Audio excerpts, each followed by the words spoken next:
Então, nessa aula, a gente vai discutir como atribuir carga formal para as espécies e como determinar o estado de oxidação de cada um dos átomos nessas espécies.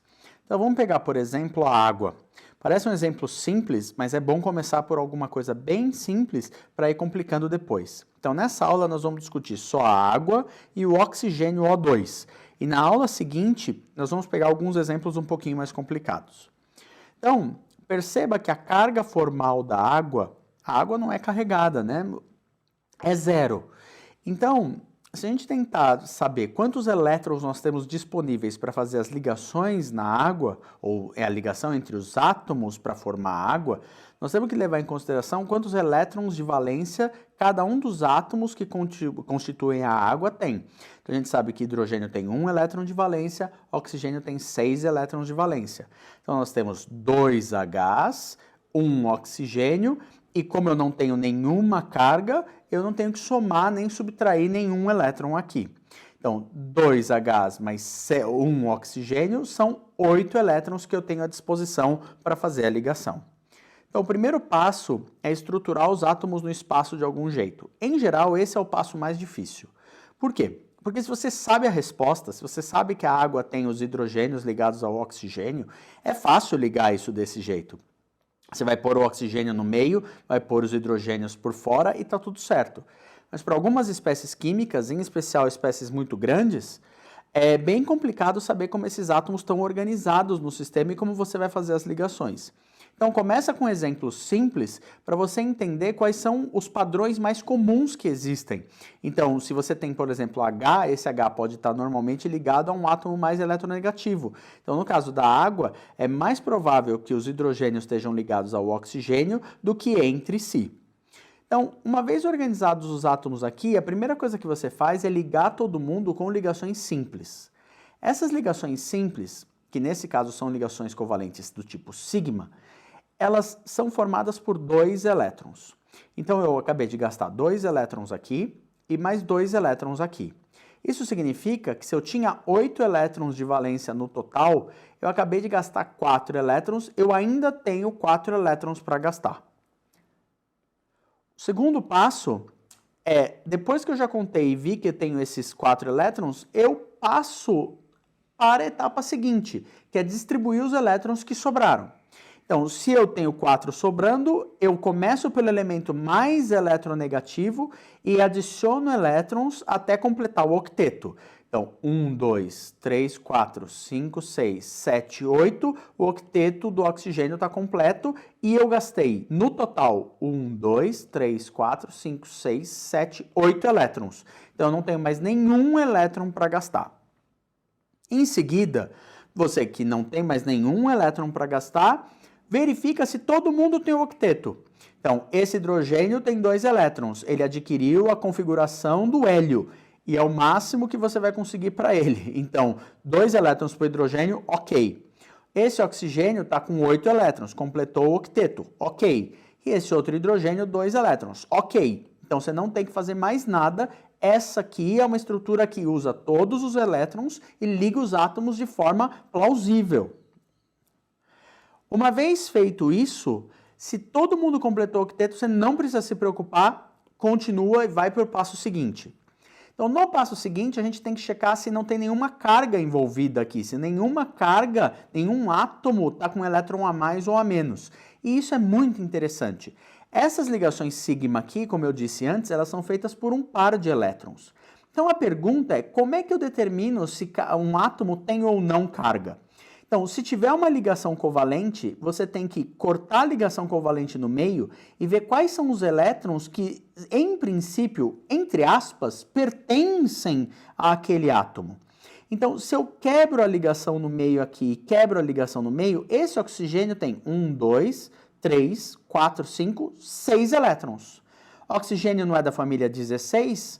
Se ele tem 6 e era para ele ter 6, não tem nenhuma carga nesse oxigênio. Esse hidrogênio, ele tem 1 elétron, ele é da família 1, ele tem que ter 1 elétron, então também não tem nenhuma carga para ele. E isso está de acordo com o fato de se nenhum átomo tem carga formal, a espécie como um todo não vai ter carga formal. Finalmente, depois que você chegou na fórmula com os elétrons no lugar certo e as ligações certas, você passa a correção e acerta a geometria. Então, esse é um sistema com 2 pares de elétrons não ligantes e 2 ligações. A repulsão entre os pares de elétrons não ligantes e as ligações sigma fazem dessa molécula uma molécula angular.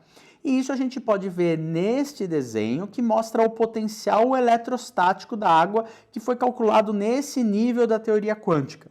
Então perceba que é de verdade angular e que a eletronegatividade desse oxigênio faz com que eu tenha densidade negativa para cima do oxigênio e densidade positiva de carga para baixo do oxigênio, ou seja, nos hidrogênios.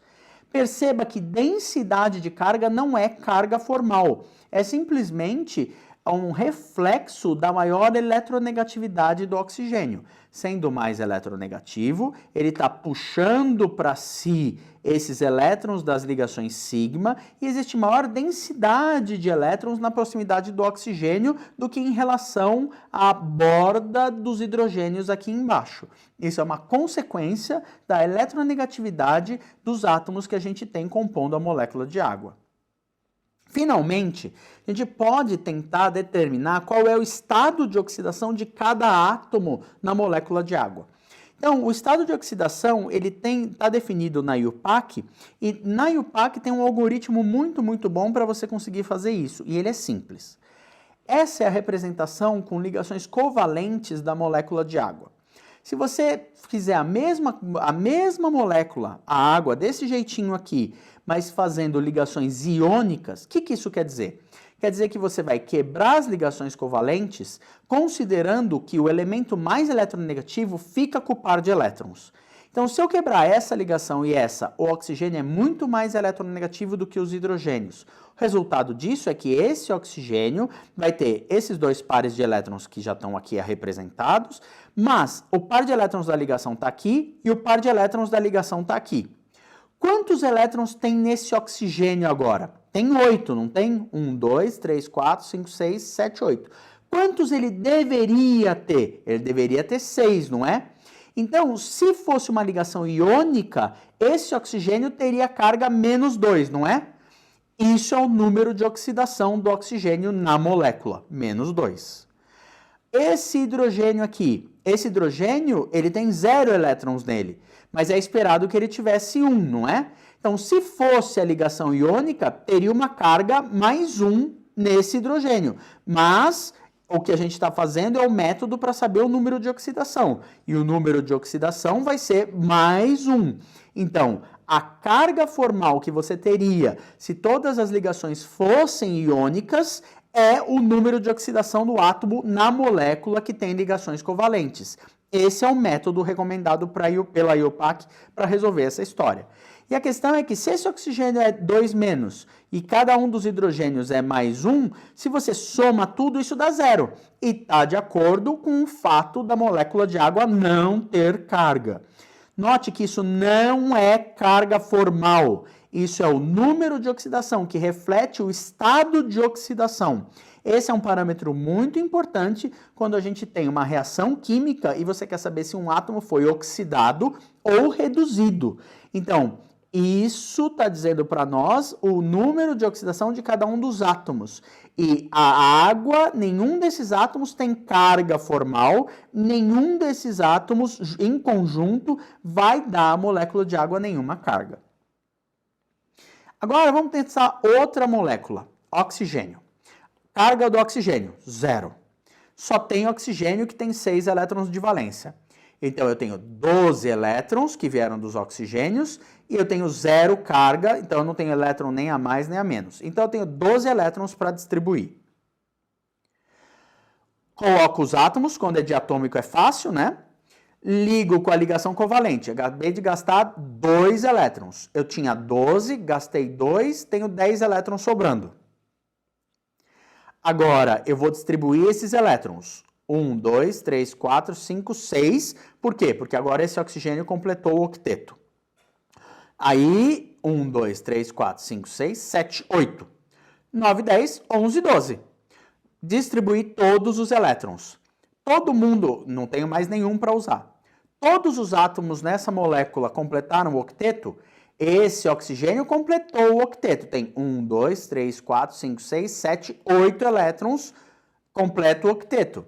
Mas esse aqui não. 1, 2, 3, 4, 5, 6. Ele não completou o octeto.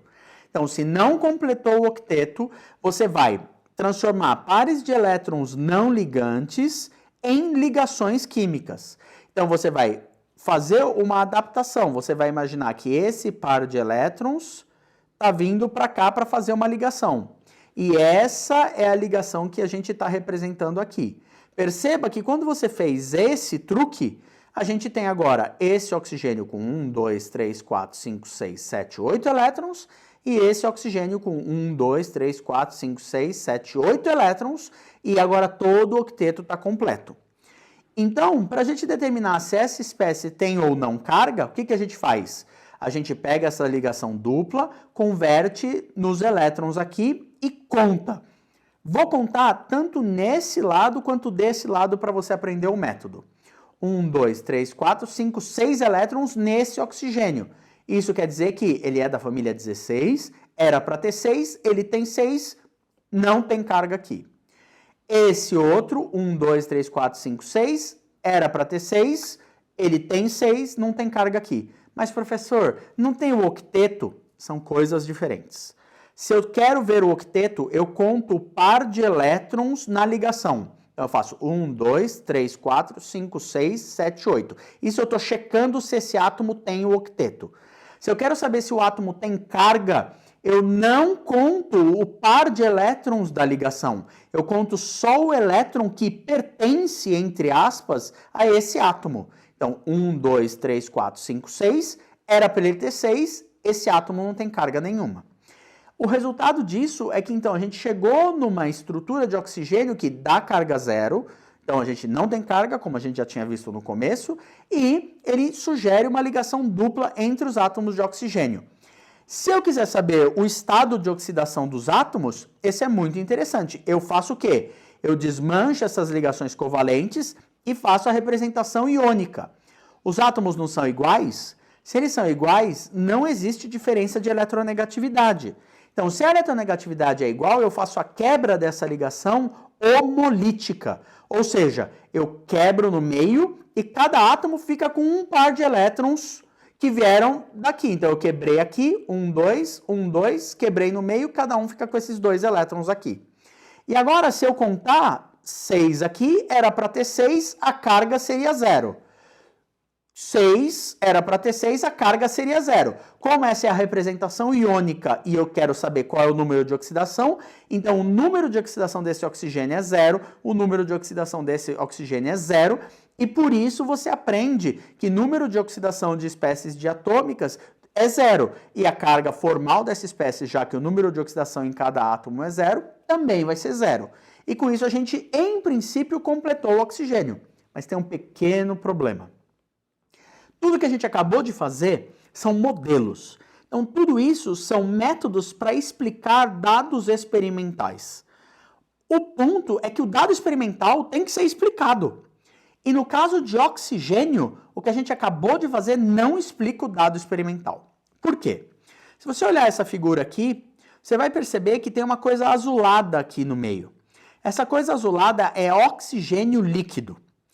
E ele está líquido para a gente conseguir ver que ele está preso nesse ímã. Então, se você tiver um magneto, normalmente um eletroímã, e você tiver oxigênio líquido, porque você quer ver se vai prender o oxigênio líquido entre os polos do magneto, e se você fizer com gás é difícil, não dá para ver isso com o gás. Então, com o oxigênio líquido, você percebe que ele é atraído pelo campo magnético. E essa é uma propriedade muito importante. Por quê? Porque isso está dizendo que oxigênio ele se torna magnético na presença desse campo. Isso é uma característica de espécies chamadas paramagnéticas. Então ela tem uma alta suscetibilidade magnética porque ele tem que ter elétrons desemparelhados. Então a nossa representação anterior do oxigênio, onde o oxigênio estava sendo escrito desse jeito, essa representação, todos os elétrons estão emparelhados. Par, par, par, par, par, par. E isso não está de acordo com o dado experimental, que diz, ele é atraído pelo magneto. Se ele é atraído pelo magneto, ele tem que ter elétrons desemparelhados. Então, o que a gente faz? A gente recorre a um modelo de ligação química um pouco mais sofisticado, que é a combinação linear de orbitais atômicos.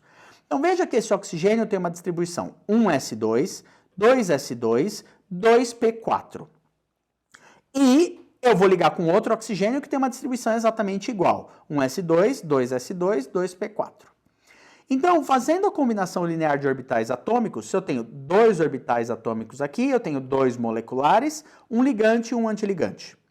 E se eu tenho 3 com mais 3, 6 orbitais atômicos aqui, eu vou ter 6 orbitais moleculares aqui. Se eu tenho 4 mais 4 elétrons, 8 elétrons, eu tenho 1, 2, 3, 4, 5, 6, 7, 8 elétrons aqui.